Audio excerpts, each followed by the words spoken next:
السلام عليكم ورحمة الله وبركاته. معكم حمادة. ركبنا في توسان 2021 شاشة 12 بوصة، مساحة داخلية 64 ورامات 4 جيجا. ادي الشاشة هي ركبت. انا كنت ركبتها بس ما عملتش فيديو، فهي جت عشان الكاميرا كانت اتكسرت، فقلت اعمل لكم فيديو ليها عشان الشاشة دي ما حدش بيركبها كتير، او في ناس بتقلق على العربية من تركيب الشاشات. اديكم زي ما انتم شايفين انا بفك الفبر وبرجعه تاني زي ما كان. احنا كده بنغير الكاميرا، بنفك عشان نغير الكاميرا وهنرجع نشوف الشاشة اللي انا ركبتها 12 بوصة. كده احنا بنفك الفبر بتاع الشنطة. كانت الكاميرا اتكسرت بعد التركيب بيومين او 3 بالظبط. وقابلتني مشكلة في ان الكاميرا مش موجود منها، فاضطريت ان اعمل تعديل. خدت الجسم بتاع القديمة ركبته على الكاميرا الجديدة، هنشوف مع بعضينا دلوقتي. تمام، احنا كده بنفك الفبراية بتاع الشنطة اهو. شفتوا انا فكيتي في الاول الحتة من قدام، بعد كده بفك الجناب اهو.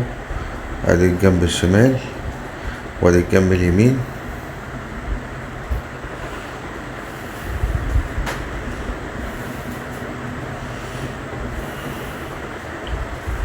تمام اهو. في مسمار لازم يتفك الاول قبل ما نفك الفبراية.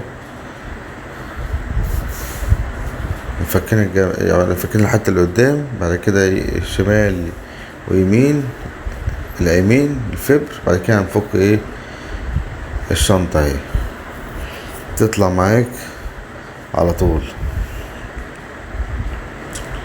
اهو. زي ما انتم شايفين كده الكليبس كله موجود، مفيش كليبسها باظت ولا حاجة، كأنها لسه مركبتش في العربية. تمام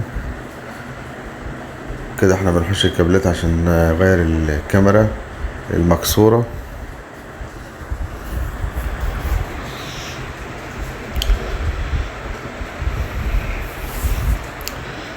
اهو.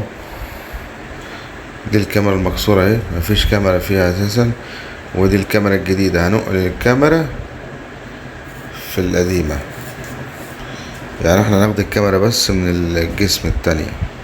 تمام كده احنا هنجرب الكاميرا قبل ما نفكها عشان نركبها في الجديدة في الجسم بتاع القديمة. يعني كأنه تعديل بالظبط كده اهو. هناخد الكاميرا من الجسم بتاع الجديد اهو زي ما انتم شايفين، وهنحطه فين؟ في القديمة، في الجسم بتاع الكاميرا القديمة، لان كاميرتها مش موجودة خلصانة. نجرب الشاشة كده مع بعضنا لان انا ما عملتلهاش فيديو الشاشة دي.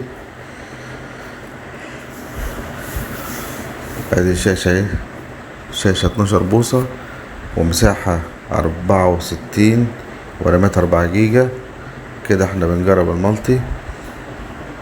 تمام، والشاشة دي فيها ميزة، البيبان بتظهر على الشاشة والتكييف.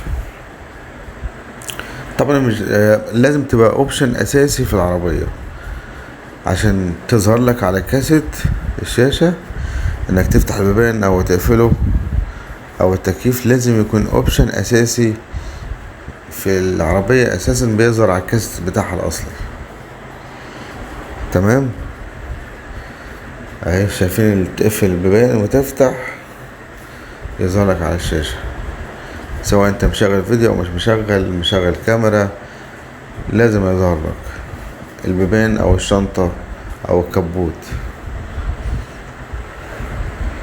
تمام، وده شكل الصورة بتاعت الفيديو.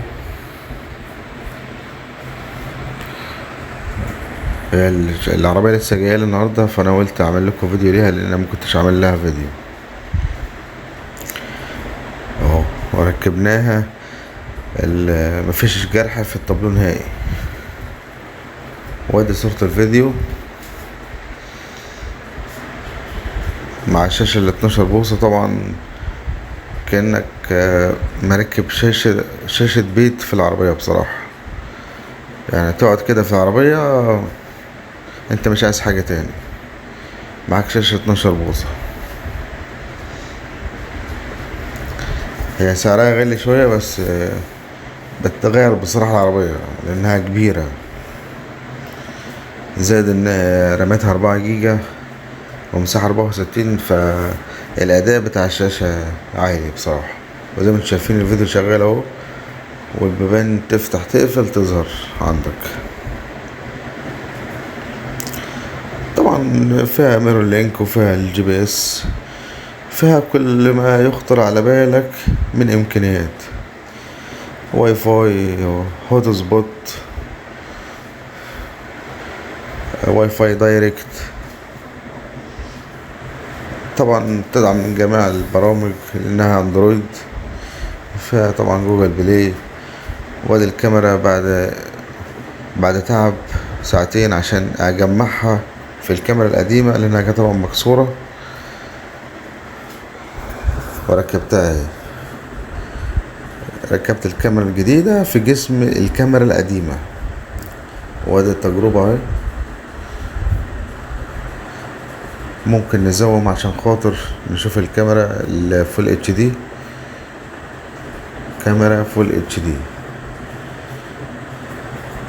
اهي.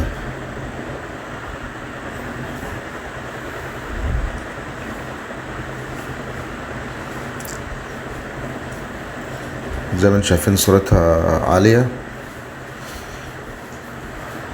بصوا بقى التقفيل كأن الكاميرا جاية في العربية. اهم حاجة تقفل صح الكاميرا، تقفل صح الشاشة، التابلو ما تجرحش التابلو. زي ما انتم شايفين كده كأن العربية راحت التوكيل ركبت الشاشة والكاميرا وجت تمام. وكده نبقى وصلنا لنهاية الفيديو.